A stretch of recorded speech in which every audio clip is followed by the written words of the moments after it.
Hi, I'm Reverend Cindy Layton, and I'm the pastor at Smithville First United Methodist Church. Welcome to worship today.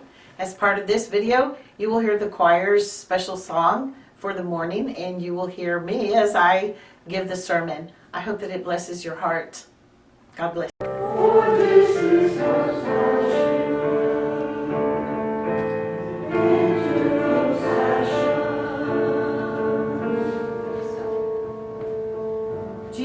ride into Jerusalem at the beginning. To the Redeemer King, we lift our songs as one above Hosanna's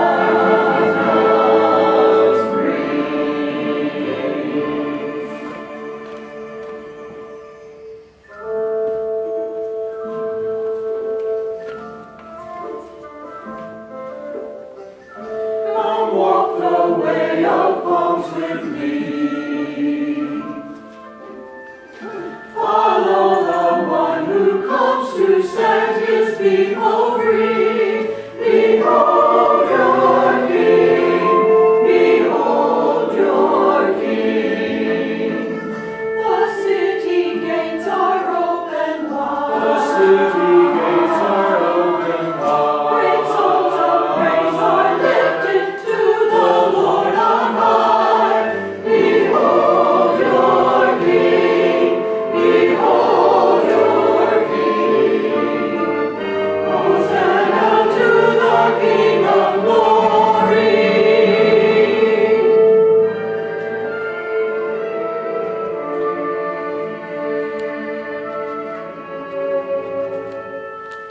Is this Messiah?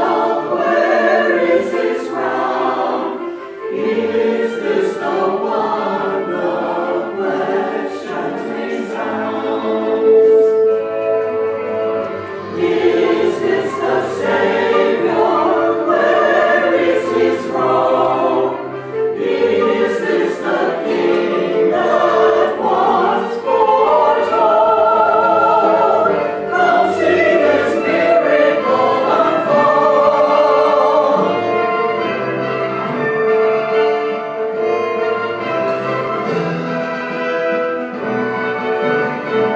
Ride on in majesty. Ride on in majesty. Walk on and climb the hill to Calvary.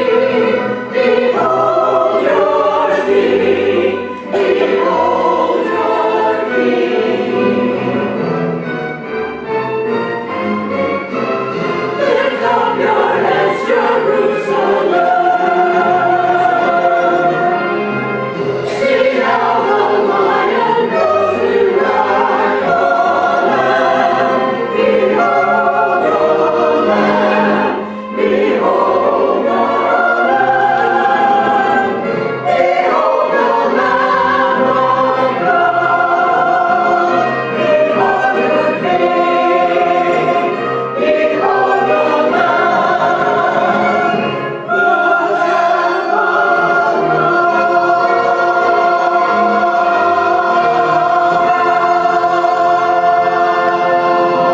by being in Jerusalem at all.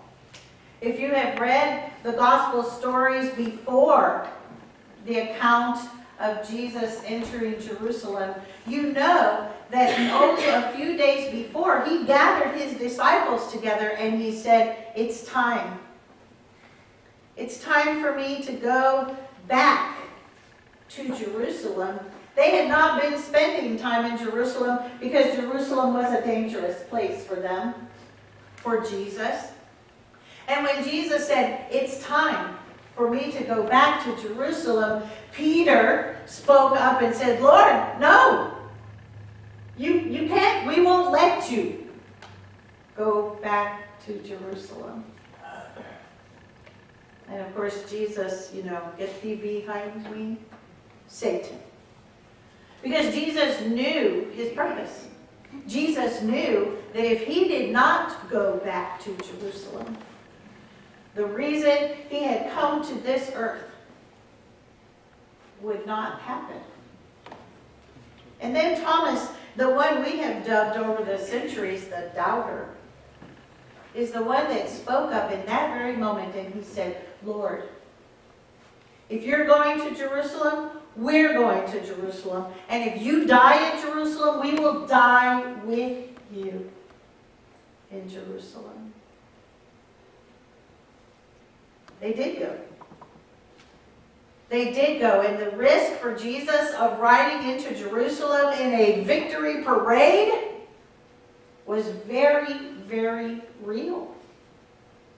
I do not believe that Jesus' intent was to be treated that way. The way he was treated that way was the way the people in Jerusalem would treat a returning conquering hero from battle. Or, even more problematic, it was the way they would treat Caesar when Caesar visited Jerusalem. Or the way they would welcome Pilate if Pilate had been away and returned to Jerusalem. So when the people responded to Jesus in the way that they did, they drew attention to Jesus' presence in Jerusalem.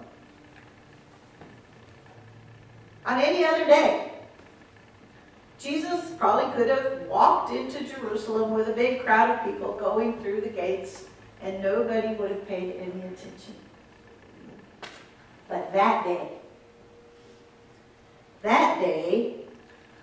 a lot of people noticed Jesus' entrance into Jerusalem. Pilate noticed. Now, if that picture that's been up there and that is on the front of your bulletin had been painted even with a more broad vision and had showed Pilate's palace over on one side, I'd almost guarantee that Pilate was watching what was going on down there. Because Pilate was the one who had been put in charge by the Romans to keep peace in Jerusalem. And for there to be all that commotion that day, Pilate knew that if that got out of hand, he was the one that would be responsible. So Pilate noticed. And then there was Caiaphas, the high priest. If the picture had expanded a little further to include the temple, and Caiaphas' home, which was very palatial, I would pretty much guarantee that Caiaphas was watching. He was watching and going, I've heard about this man. I've heard about him. People have been coming and telling me all the things that he is doing. I've heard about him. And now he's back. Even though we told him never to come back here, here he is. And look what they're doing. Look at that. They're welcoming him as some kind of king or conquering hero. There is no king but Caesar. And if he stays here, we will be punished. Because he's one of us. Caiaphas definitely noticed Jesus' entry that day. And then there were the zealots. Those who were in the crowd. Those who probably encouraged the crowd to cut the palm branches and to throw their robes onto the ground so Jesus' humble little donkey could walk on them. The zealots wanted to force Jesus to be the one who would free them from Rome. But Jesus knew that was not his purpose. That was not his reason for being there. All of those people noticed. Everyone there treated Jesus as they would treat a king or a conquering hero. And everyone in that town who had any kind of power was probably really pretty nervous that day. The truth of the matter is that the people of Israel needed someone to champion their cause. Jerusalem was getting more and more and more powerful, and the haves lived in Jerusalem. Pilate and the chief priests and all the rabbis and all the Levites and all the Pharisees and all the ones who had a lot lived in Jerusalem. And they got all that they had from those who lived outside of Jerusalem, the have-nots, the workers, the ones that provided all that they needed. And the division between the two was getting greater and greater and greater. And those who surrounded Jesus that day were the have-nots who had come into town to celebrate. They needed someone. And though Jesus did not represent himself that way, he didn't present himself as a conquering hero. He came in humbly. Many of them had been part of the crowd when he fed the 5,000.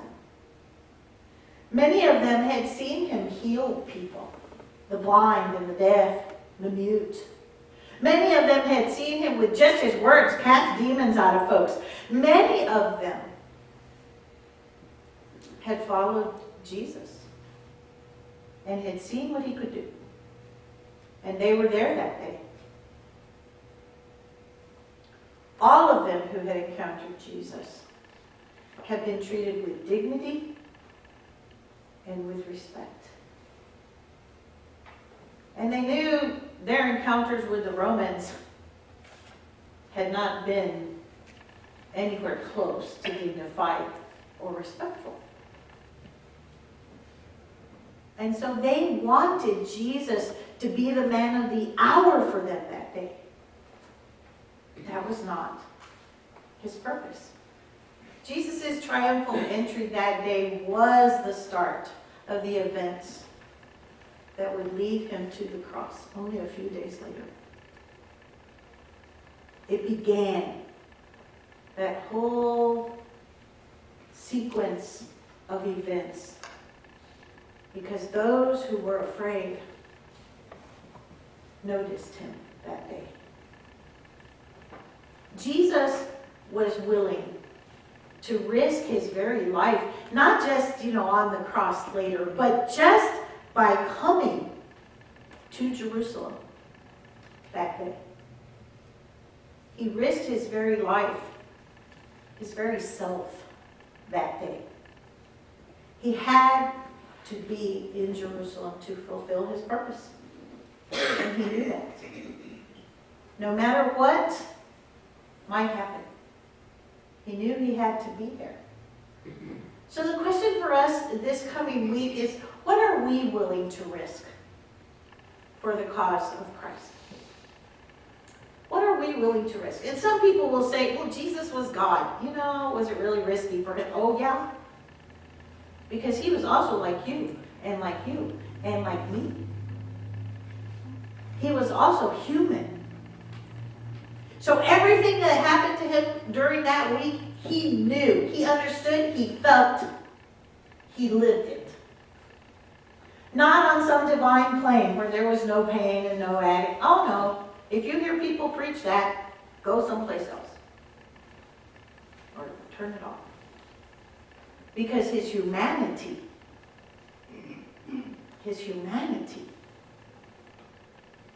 was just as real as ours. So what are we willing to risk for the cause of Christ? Are we willing to be known as being a follower of Jesus? Are we? When somebody says, hey, are you a believer? Do you go, oh yeah, I go to church. That's usually the answer. I go to church. A lot of folks go to church. There's a difference. That's not the question. They didn't ask you if you go to church. They asked you if you're a believer. Are you willing to be known as those who champion good and just causes? and are willing to risk speaking out against injustice. Many years ago, when I was just a small child, we lived in the valley, and my father and a group of other United Methodist pastors who were part of what was then the Rio Grande Conference were very politically active in the valley during the time of Cesar Chavez and, the United Farm Workers and all of that. Most of you in here probably know something about that. You're old enough to know. And so he was very active in that. He was an Anglo person, a Caucasian, if you have to mark your thing on your paperwork. And yet, he was a pastor in a predominantly Mexican-American community in the valley. And so he was championing the cause of the workers because his church was on the working side of the railroad tracks. And the English-speaking Methodist church at that time was on those who have side of the railroad tracks in the little town where we lived. And it was very clear, the division. It was very clear. And he was forever. I remember we didn't eat grapes and we didn't eat lettuce and we didn't eat a lot of things because those were the things that the workers were growing and getting paid very little for their work. And so he was right in the smack dab middle of all of that. And we didn't find out until many, many years later, well, not enough many years later, but when he died, that during that time frame, and this is going to sound not real nice, I'll just warn you ahead of time. Some upstanding Christian church-going folk from the English-speaking church on the other side of the tracks called the bishop and were filing charges against him because he was meddling in things he had no business meddling in. And we also he received a phone call one night at the parsonage, and it was a bomb threat on our house. Because he was willing to risk everything for what was right. We didn't know. He didn't tell us. And obviously, thanks be to God, the bomb threat was not. They were just trying to frighten us and him. But he was a man who championed the causes of the downtrodden. Always. Always. In the valley, in Dallas, in Albuquerque, wherever he was. He had answered that question. Are we willing to be known as a follower of Jesus? And are we willing to be known as those who champion good and just causes and are willing to risk speaking out against injustice? He made that decision in his young life, because when that was happening, he was in his 20s. That is a question for us today. The triumphal entry of Jesus on that first Palm Sunday cannot be separated from the cross. It started the whole process.